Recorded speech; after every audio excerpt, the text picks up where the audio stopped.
Radio Kantipur, radio राष्ट्रको। COVID-19 संक्रमणका कारण आगामी 2 सातासम्म जोखिम उच्च रहेको प्रधानमन्त्री ओलीको भनाई। थप सावधानी नअपनाए स्थिति भयावह हुन सक्नेतर्फ सजग रहन आग्रह। कोभिड-19 को संक्रमणबाट बचाउन सुदूरपश्चिम र प्रदेश 2 मा उच्च सतर्कता अपनाएको सरकारको दावी। जोखिम अन्त्यका लागि सरकार गम्भीर रहेको श्रम मन्त्री यादवको स्पष्टोक्ति। कोरोना संक्रमित बेलायतका प्रधानमन्त्री जोन्सनको अवस्था थप बिग्रिएपछि आइसियुमा राखेर उपचार सुरु। अफ्रिकालाई कोरोना भाइरस विरुद्धको खोपको प्रयोगशाला नबनाउने WHO को स्पष्टोक्ति। र सागका पदाधिकारी खेलाडीलाई यही मसान्तभित्र पुरस्कार रकम प्रदान गरिने सरकारको भनाई। प्रोत्साहन रकम सिधै बैंक खातामा जम्मा हुने। नमस्कार, कान्तिपुर डायरीबाट साथी प्रकाश अनि तेजेन्द्रको समाचार अब विस्तारमा। कोरोना भाइरसको उच्च जोखिममा रहेको सुदूरपश्चिम प्रदेश र प्रदेश 2 मा सरकारले उच्च सतर्कता अपनाएको छ। संक्रमितको संख्या बढेसँगै सुदूरपश्चिममा र्यापिड टेस्टको प्रक्रिया अघि बढेको छ। प्रदेश 2 मा पनि त्यस्तै सतर्कता अपनाउने श्रम रोजगार तथा सामाजिक सुरक्षा मन्त्री रामेश्वर राय यादवले बताउनुभयो। केन्द्र सरकारले प्रदेश 2 को सरकारसँग समन्वय गर्ने जिम्मा दिएसँगै मन्त्री यादवले उच्च जोखिम क्षेत्रका रूपमा रहेको प्रदेश 2 मा तत्काल नियन्त्रणको प्रक्रिया सुरु गर्ने उल्लेख गर्नुभयो। रेडियो कान्तिपुरसँग बिहान कुराकानी गर्दै मन्त्री यादवले प्रदेश सरकारसँगै 8 जिल्लाका प्रमुख र स्थानीय तहका अधिकारीसँग छलफल गरी आवश्यक निर्णय लिने बताउनुभयो। भारतसँगको खुला सीमाको फाइदा उठाउँदै हजारौं नेपाल प्रवेश गरेको भन्दै उहाँले उनीहरूलाई क्वारेन्टाइनमा राखेर जोखिम घटाउने प्रयास जारी रहेको स्पष्ट पार्नुभयो। सीमा सुरक्षामा पछिल्लो समय कडाई गरे पनि अवैध बाटो भएर लुकीछिपी प्रदेश 2 मा प्रवेश गर्ने क्रम अझै रोकिएको छैन। फरक प्रसंगमा उहाँले प्रकोपका समय सामान्य रोजगार गर्ने श्रमिक र मजदुरलाई समस्या नहोस् भन्ने उद्देश्यले सरकारले राहतको व्यवस्था गर्न लागेको उल्लेख गर्नुभयो।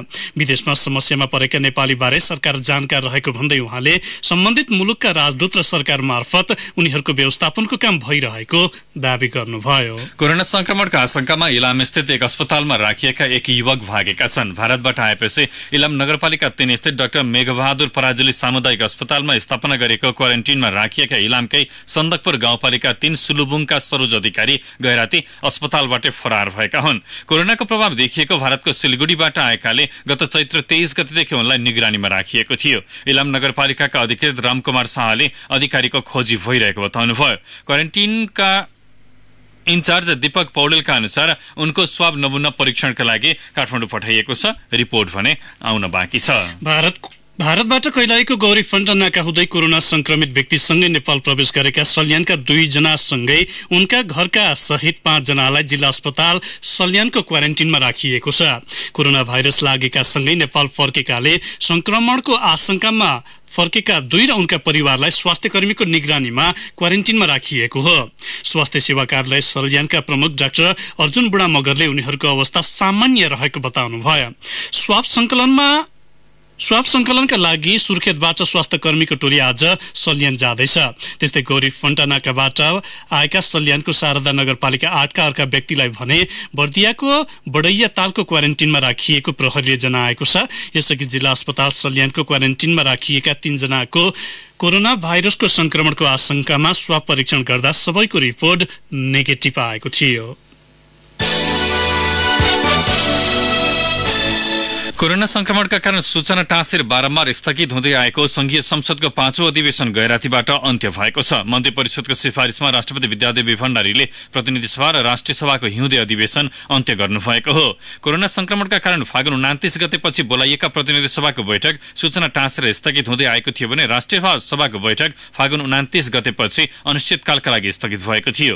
विधेयक अधिवेशनका रूपमा हेरिने यो अधिवेशन सभामुख चयन प्रक्रिया र कोरोना भाइरस संक्रमणका कारण प्रभावित हुन पुग्यो। संघीय संसदको हिउँदे अधिवेशन गत पुस 4 गते सुरु भएको थियो।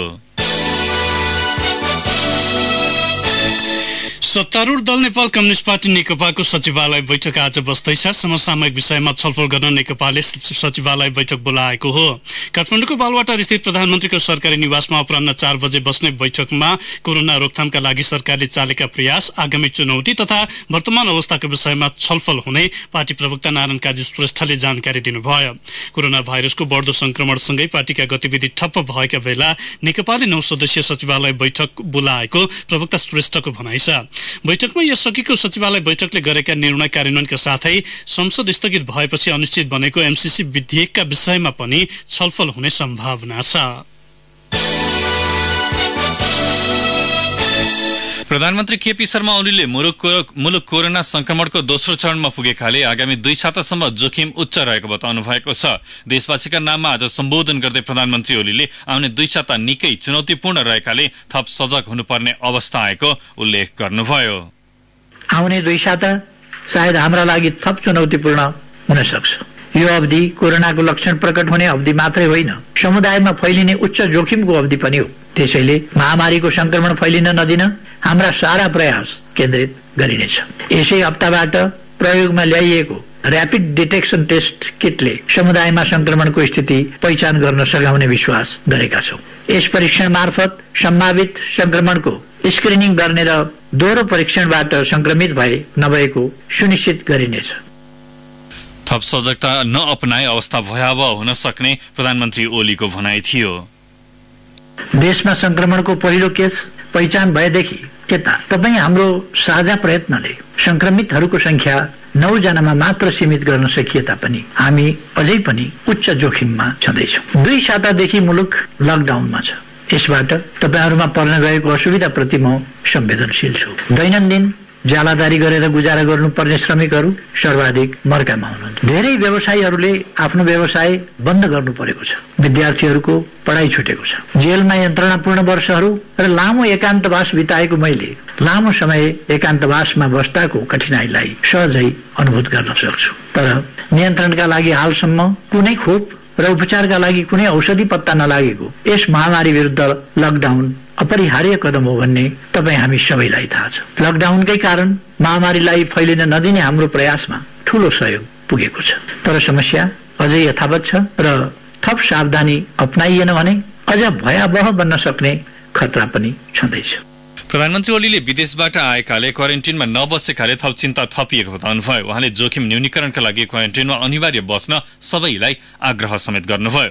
कतिपय अनुसन्धान गर्ने संस्थाले नेपालले चालेका कदम विकसित मुलुकभन्दा प्रभावकारी रहेको भनेर प्रशंसा गरेको भन्दै उहाँले उपप्रधानमन्त्री ईश्वर पोखरेलको नेतृत्वको उच्चस्तरीय समितिले कोरोना विरुद्धका सबै कामको नेतृत्व गरिरहेको उल्लेख गर्नुभयो। उहाँले स्थानीय तह र प्रदेश सरकारको भूमिका पनि यसबेला प्रभावकारी देखिएको भन्दै प्रशंसा व्यक्त गर्नुभयो। कोरोना भाइरसको संक्रमणको अवधिमा आबुधाबीमा रहेका नेपाली कामदारलाई आफ्ना नागरिक सरह व्यवहार गर्ने संयुक्त अरब इमिरेट्स युएईले प्रतिबद्धता जनाएको छ। प्रधानमन्त्री केपी शर्मा ओलीसँग भएको टेलिफोन कुराकानीमा आबुधाबीका युवराज शेख मोहम्मद बिन जायद अल नहानले महामारीका समयमा कुनै विभेद नगर्ने प्रतिबद्धता जनाउनु भएको हो। युएईको आर्थिक विकासमा नेपालीले पुर्याएको योगदानको प्रशंसा गर्दै युवराजले महामारीका समय कामदारको सुरक्षाप्रति ढुक्क हुन प्रधानमन्त्रीलाई आग्रह समेत गर्नु भएको थियो। कोरोना भाइरसको महामारीका बेला आबुधाबीमा रहेका नेपालीहरूको अवस्थाबारे आफूले जानकारी लिएको प्रधानमन्त्री ओलीले ट्वीट गर्दै जानकारी दिनुभएको छ। यसअघि प्रधानमन्त्रीले बहराइनमा रहेका नेपालीको अवस्थाबारे त्यहाँका सरकार प्रमुखसँग पनि कुराकानी गर्नुभएको थियो। कान्तिपुर डायरीमा अब ब्रेकको पालो। अब बाँकी प्रसंग। लकडाउनको अवस्थामा सबै सुरक्षा अवस्था अपनाएर बागमती प्रदेशको राजधानी हेटौँडा र संघीय राजधानी काठमाडौँको सेतुको रूपमा विकास हुँदै गएको भीमफेदी कुलेखानी सडकको स्तरोन्नतिको कार्य सुरु भएको छ। बागमती प्रदेशको भौतिक पूर्वाधार मन्त्रालयले सो सडकको स्तरोन्नतिलाई निरन्तरता दिएको हो। लकडाउनको समय सवारी साधन नचल्ने भएपछि समस्या नहुने भन्दै स्तरोन्नति गर्ने कार्य पुनः थालिएको मन्त्री रामेश्वर फोयालले बताउनुभयो। मकवानपुरको भीमफेदीदेखि कुलेखानीको बाँधसम्म 15.5 किलोमिटर सडक भीमफेदीदेखि देउरालीसम्म र देउरालीदेखि कुलेखानी बाँधसम्म गरेर 2 भागमा विभाजन गरेर काम थालिएको मन्त्री फोयालको भनाइ छ। भीमफेदी देउरालीसम्म 8 किलोमिटर 17 करोड रुपियाँमा ठेक्का सम्झौता भएको छ भने देउराली कुलेखानी 7.5 किलोमिटर सडक 15 करोड लागतमा ठेक्का सम्झौता भएको हो। मोतीदाना निर्माण कम्पनीले सडक स्तरोन्नतिको ठेक्का पाएको हो।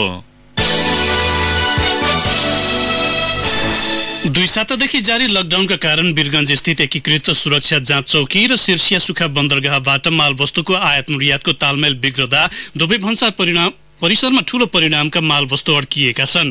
बन्दरगाह सञ्चालक समिति हिमालयन टर्मिनल्सका वित्त प्रमुख एवं सूचना अधिकृत अनिमेश कुमारका अनुसार हिजो साँझसम्ममा बन्दरगाह परिसरमा 1191 वटा मालवाहक कन्टेनर रहेका छन्। यो सामान्य अवस्था भन्दा झण्डै 3 गुणा बढी हो। त्यसैगरी बन्दरगाह परिसरमा 371 वटा खाली कन्टेनर रहेका छन्। हिजो पनि 2 कन्टेनर वाहक रेलवे र्याक भारतबाट आएको छ।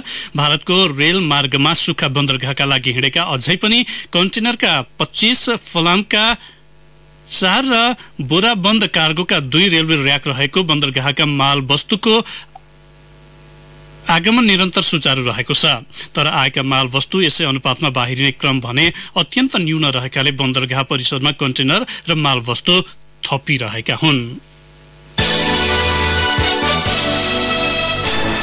अब अन्तर्राष्ट्रिय समाचार। कोरोना भाइरस संक्रमित बेलायतका प्रधानमन्त्री बोरिस जोन्सनको स्वास्थ्य अवस्था बिग्रदै गएपछि थप उपचारका लागि अस्पतालको अति सघन कक्ष आइसियूमा भर्ना गरिएको छ। यसअघि जोन्सनको प्रधानमन्त्री निवासमै उपचार भइरहेको थियो। 55 वर्षीय प्रधानमन्त्री जोन्सनलाई भेन्टिलेटरमा भने नराखिएको स्वास्थ्य टोलीलाई उद्धृत गर्दै बीबीसीले उल्लेख गरेको छ। 10 दिनअघि प्रधानमन्त्री जोन्सनमा कोरोना भाइरस पोजिटिभ पाइएको थियो। विदेश मन्त्री डोमिनिक राबलाई तत्कालका लागि आवश्यक निर्णय गर्न प्रधानमन्त्रीले अख्तियारी दिनुभएको बीबीसीले जनाएको छ। यसबीच कोरोना संक्रमणबाट विश्वभर हालसम्म 74,744 जनाको मृत्यु भएको छ। 13,47,676 जनामा संक्रमण पुष्टि भएकोमा 2,77,331 जना निको भइसकेको अमेरिकाको जोन्स हपकिन्स विश्वविद्यालयले उल्लेख गरेको छ। अमेरिकामा मात्रै संक्रमितको संख्या 3,68,000 नागेको छ। 10,000 बढीले ज्यान गुमाइसकेका छन्। युरोपमा भने संक्रमितको वृद्धि दरमा केही कमी आएको अल जजिराले उल्लेख गरेको छ। अफ्रिकामा कुनै पनि खोपको प्रयोगशाला नबन्ने विश्व स्वास्थ्य संगठन WHO ले स्पष्ट पारेको छ। फ्रान्सका चिकित्सकहरूले कोरोना भाइरस विरुद्धको खोपको परीक्षण अफ्रिकामा गर्न सुझाव दिएपछि WHO ले यसलाई रंगभेदी सोचको संज्ञा दिँदै त्यस्तो नहुने स्पष्ट पारेको हो।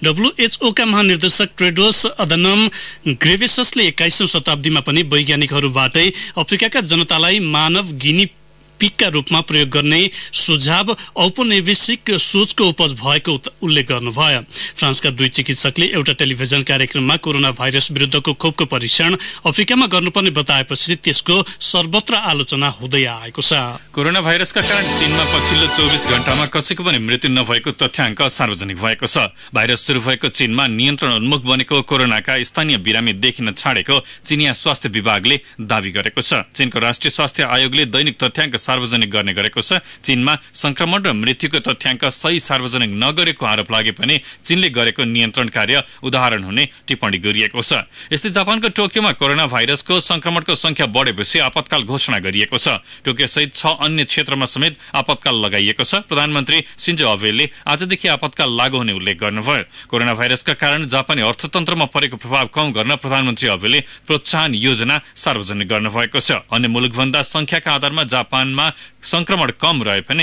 पछिल्लो केही दिनमा संक्रमणको दरमा वृद्धि भएपछि आपतकाल घोषणा गरिएको हो। कान्तिपुर डायरीमा अब खेल प्रसंग। सरकारले 13औं दक्षिण एसियाली खेलको सागमा पदक जित्ने खेलाडीलाई यसै महिनाभित्र रकम उपलब्ध गराउने भएको छ। साग सकिए लगत्तै सरकारले घोषणा गरेको रकम 4 महिनापछि खेलाडीले पाउन लागेका हुन्। विशेष कार्यक्रम गरी रकम वितरण गर्ने राष्ट्रिय खेलकुद परिषद राखेपको तयारी भए पनि प्रतिकूल परिस्थितिका कारण सोझै खेलाडीको खातामा रकम जम्मा गर्ने गरी तयारी अघि बढेको राखेप सदस्य सचिव रमेश कुमार सिलवालले जानकारी दिनुभयो। उहाँले भन्नुभयो 2076 सालभित्रै रकम उपलब्ध गराउने हिसाबमा हामीले तयारी अन्तिम चरणमा पुर्याएका छौं। चैत्रभित्रमा सबै खेलाडीको खातामा पुरस्कार रकम प्रदान गर्नेछौं। सरकारले सागमा एकल खेलतर्फ स्वर्ण जित्नेलाई 9 लाख, रजत जित्नेलाई 6 लाख र काँस्य जित्ने खेलाडीलाई 3 लाख रुपैयाँका दरले पुरस्कार दिने घोषणा गरेको थियो। एक वा सोभन्दा बढी स्वर्ण जित्ने खेलाडीलाई 11 लाखका दरले पुरस्कार घोषणा गर्नुभएको पुरस्कार प्रधानमन्त्री केपी शर्मा ओलीले घोषणा गर्नुभएको थियो। त्यस्तै सामूहिक खेलका स्वर्ण विजेताले 6 लाख रुपैयाँ प्राप्त गर्नेछन्। सरकारले खेलाडीलाई प्रोत्साहन स्वरूप प्रदान गर्न लागेको रकममा कर कट्टा नगर्ने जनाइसकेको छ। 13औं सागमा नेपालले कीर्तिमानी 51 स्वर्ण, 60 रजत र 95 काँस्य पदक हात पारेको थियो। यही सकिन्छ। प्रकाश र तेजेन्द्र बिदा हुन्छौं। नमस्कार।